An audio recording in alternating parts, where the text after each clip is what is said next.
जे भने एकदम धेरै समय नै जान्छ जस्तो लाग्छ। सुरुका दिनमा हावा पानी घाम केही नभनिकन दिन रात नभनिकन भोकै होइन त्यो बाइकमा हिँडेको त्यो पल सम्झिन्छु होइन। अनि दाइको बाइक थियो, त्यो दाइको बाइक लिएर हामी गाउँ जान्थ्यौँ होइन। त्यहाँबाट अनि भिडियोहरू त्यहाँ खिच्थ्यौँ होइन। अनि फेरि आएर भिडियो अपलोड गर्ने, भिडियो हाल्ने होइन।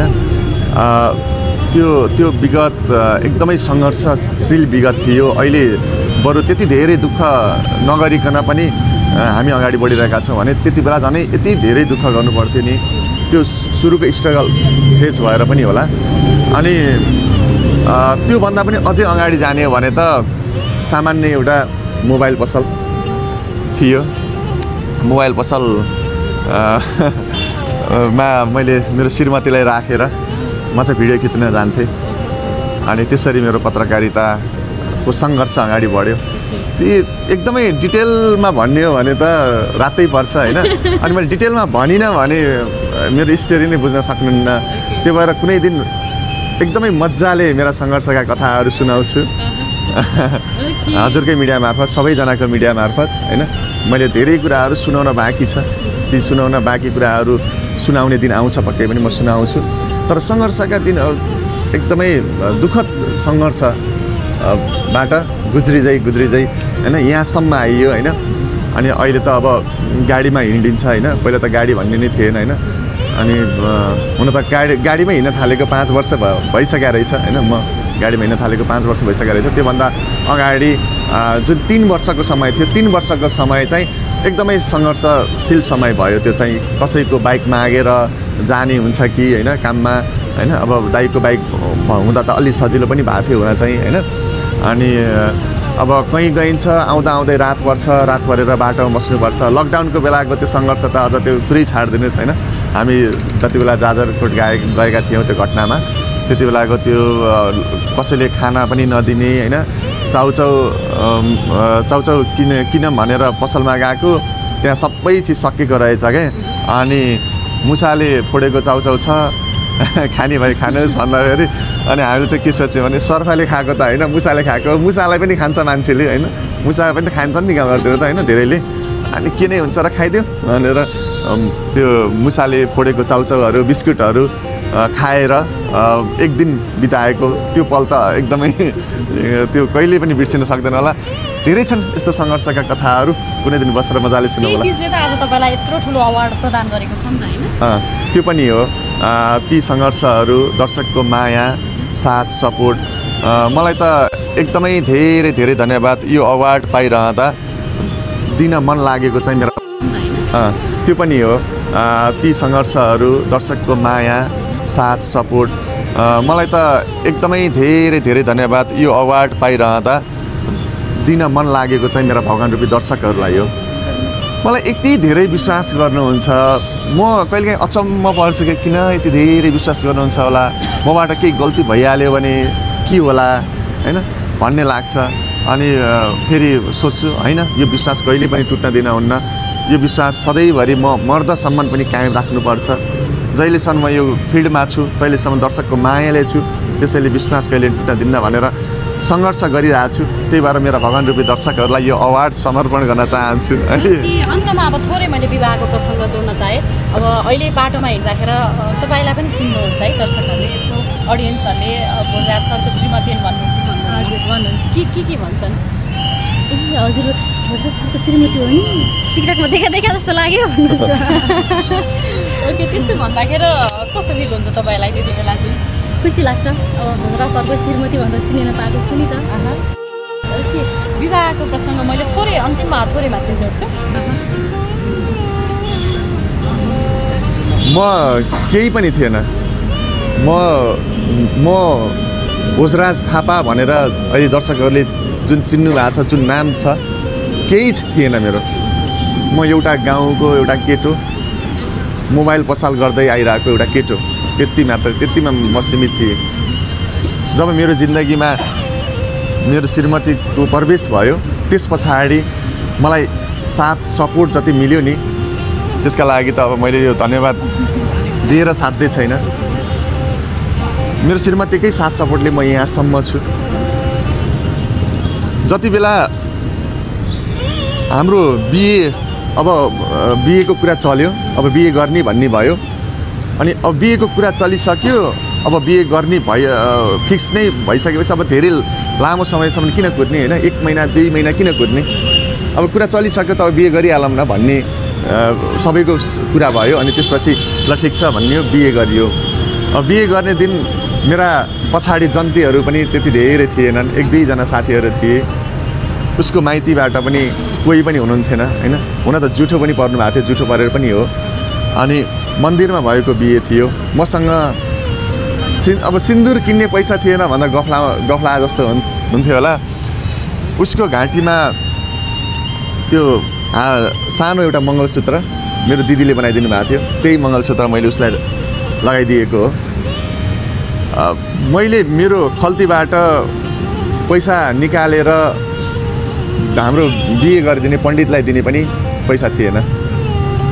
मोबाइलमा गीतहरू राखेर होइन, सामान्य मोबाइल पसलबाट किने हुन्थ्यो र सामान्य मोबाइल पसल हो एउटा, त्यो सानोमा टहरोमा राखिएको मोबाइल पसल। त्यो एकदमै अब त्यो सम्झिँदै पनि अचम्म लाग्छ। तपाईँले मेरो बिहेको फोटो देख्नुभयो भने उसको घाँटीमा केही पनि देख्नुहुन्न क्या। मलाई फेरि बिहे गर्न मिल्यो भने होइन उसैसँग फेरि बिहे गर्न मिल्यो भने साँच्चीकै सजाएर होइन उसलाई मैले त्यो त्यति बेला सजाउन सकिनँ नि त। अनि सजाएर चिटिक्क पारेर दुलै बनाएर फेरि बिहे गर्थ्यो होला होइन। अब एनिभर्सरी त अब आइरहन्छ होइन, तर त्यो अब त्यो जुन बिहेको पल थियो नि त्यो त अब फर्केर आउँदैन नि त। अनि त्यति बेला केही थिएन कि मसँग, अनि त्यही भएर त्यो कुरामा चाहिँ एकदमै दुःख लाग्छ। अहिले हाम्रो बिहे भएको भए कति धुमधामले हुन्थ्यो होला, कति साथी सङ्गीहरू आउनुहुन्थ्यो होला, कति दर्शकहरूको माया र शुभकामना पाइन्थ्यो होला भन्ने लाग्छ कि अहिले चाहिँ त्यति बेला केही थिएन। सामान्य एउटा मङ्गलसूत्र पनि लगाइदिने पैसा नहुँदा दिदीले गर्नुभयो। मैले धेरै पछाडि त्यो पैसा तिरेको हो होइन। अनि त्यो अवस्था थियो होइन। अरू के गरगहना चाहिँ दिदीले आफ्नै लगाइदिनु भएको थियो होइन, 1-2टा के गरगहना चाहिँ आफै निकालेर फोटो खिच्ने बेला अब त्यो लगाइदिनु भएको थियो। नत्र भने जिन्दगी पर्छ जस्तो लाग्थ्यो तपाईँलाई त्यति बेला। अब केही नभएको गाउँमा सामान्य एउटा पसल गरेर बसिराखेको केटासँग मेरो जिन्दगी कट्छ कि कट्दैन होला भन्ने दुविधा कतिको थियो त्यति बेला? जिन्दगी त कटिहाल्छ नि, सुन लगाउँदैमा जिन्दगी बन्ने, सुन नलगाउँदैमा जिन्दगी नबन्ने हुँदैन नि त। मन मिलेछ सङ्घर्ष गर्ने हो नि त आफूले जिन्दगी कटाउनलाई त होइन। अनि कतिपयले होइन हाम्रो फोटोहरू देखेर उहाँहरूको हाइटै मिल्दैन, जोडी नै मिल्या छैन भनेर भन्नुहुन्छ। यो भिडियोमा पनि त्यस्तो कमेन्टहरू आउँछ होला, हाम्रो जोडी मिल्या छैन र त के भयो, हाम्रो मन मिल्या छ नि त होइन, हाम्रो मन मिल्या छ नि त। हामीलाई त जोडी पनि मिल्या छ जस्तो लाग्छ होइन, जोडी पनि मिल्या छ जस्तो लाग्छ। तर धेरैले जोडी मिल्या छैन भन्नुहुन्छ क्या, कमेन्ट त्यो किसिमको आउँछ क्या। हाम्रो जोडी मिलोस् या नमिलोस्, हाम्रो मन मिलेको छ। सधैँभरि श्रीमतीको साथ मलाई छ, मेरो साथ श्रीमतीलाई छ। यसै गरी अब जिन्दगी अगाडि बढ्नेवाला छ होइन। पैसा कमाएपछिको पहिलो उपहार चाहिँ के दिनुभएको श्रीमतीलाई? यस्तो पैसा झ्याप्पै कमाएको भयो होइन नि त, अनि बिस्तारै कमाएको हो होइन।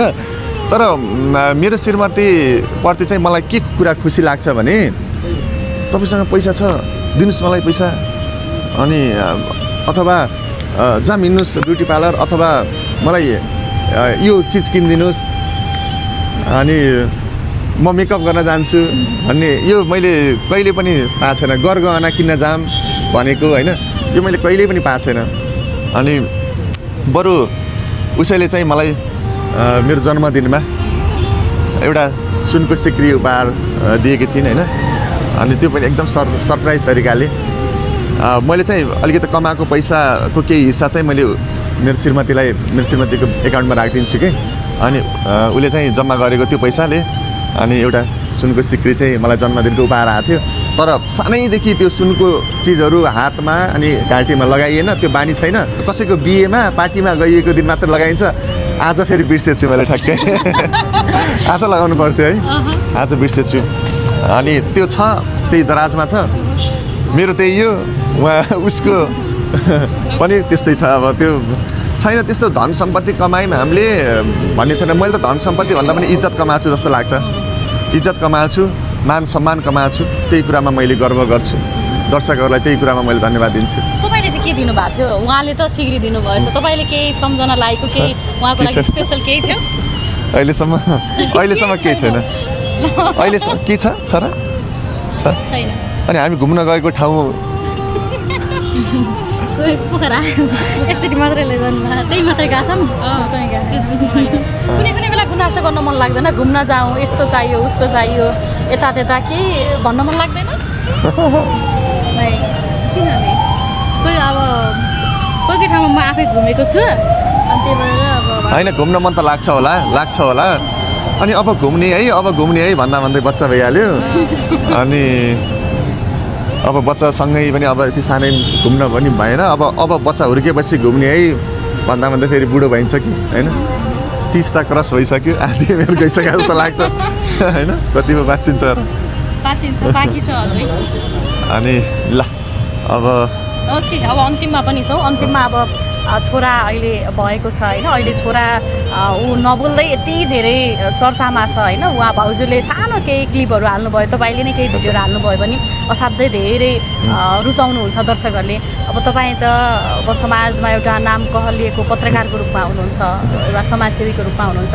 आफ्नो छोरालाई चाहिँ के बनाउने रहर छ तपाईँको? मैले यही बनाउँछु भनेर ठ्याक्कै सोचे त छैन होइन। तर अब इन्ट्रेस्ट जगाउने हो हामीले।